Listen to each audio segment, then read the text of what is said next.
5 जून को पहली बार रुपए की बरामदगी हुई थी तो छापा मारा गया था। और विनती करूंगा चंपत राय, अनिल मिश्रा, गोपाल राव, इनके भी मुकदमे लड़े जाएं। तो चंपत राय प्रॉपर्टी डीलिंग भी करते थे, तो राम मंदिर को प्रॉपर्टी डीलरों की जरूरत नहीं है, वहां पर पुजारियों की जरूरत है। अयोध्या भगवान श्री राम के मंदिर के दान चोरी प्रकरण में समाजवादी पार्टी के पूर्व राज्य मंत्री पवन पांडे ने एक नया खुलासा किया। उनका कहना है कि कोषाध्यक्ष श्री राम जन्मभूमि तीर्थ ट्रस्ट के जो कोषाध्यक्ष गोविंद देवगिरी जी महाराज कहाँ हैं, उनके ऊपर सवाल खड़े किए हैं। पवन, देखिए, बहुत महत्वपूर्ण आपने ये विषय उठाया है।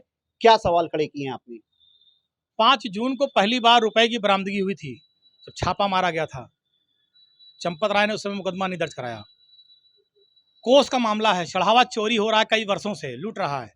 कोषाध्यक्ष कहाँ सो रहे हैं? किस निद्रा में लीन है कोषाध्यक्ष की? कोष प्रभु श्री राम के मंदिर का कोष गायब हो रहा है, डकैती पड़ रही है और कोषाध्यक्ष सो रहे हैं। हमारी माननीय सर्वोच्च न्यायालय से मांग है कि ऐसे निष्क्रिय लोगों को ट्रस्ट से बर्खास्त कर दिया जाए। सक्रिय लोग रहें जो कम से कम मर्यादा पुरुषोत्तम प्रभु श्री राम के मंदिर में के कोष को ईमानदारी से देख सकें, उसकी रखवाली कर सकें। जो लोगों की आस्था का पैसा है, चढ़ावा है, उस पर डकैती ना पड़ने पाए। ऐसे निष्क्रिय लोगों की राम मंदिर में कोई आवश्यकता नहीं है।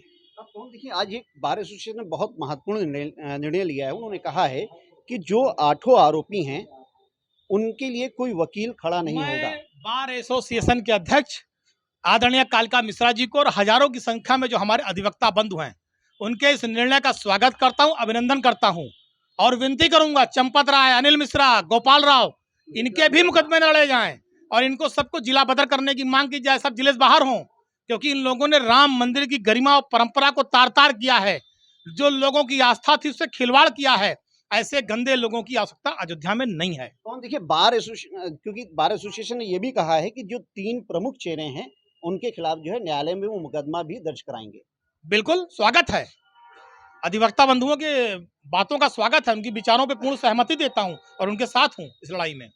सीबीआई जांच की मांग भी की है। हाँ, बिल्कुल होनी चाहिए। मैं तो शुरू से कह रहा हूं कि माननीय सर्वोच्च न्यायालय जांच करे कि चंपत राय, बंसल, अनिल मिश्रा, गोपाल राव, इन्होंने 140 करोड़ लोगों की आस्था से खिलवाड़ किया है।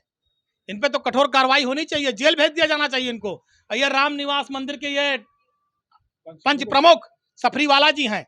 चंपत राय ट्रस्टी कम प्रॉपर्टी डीलर ज्यादा रहे।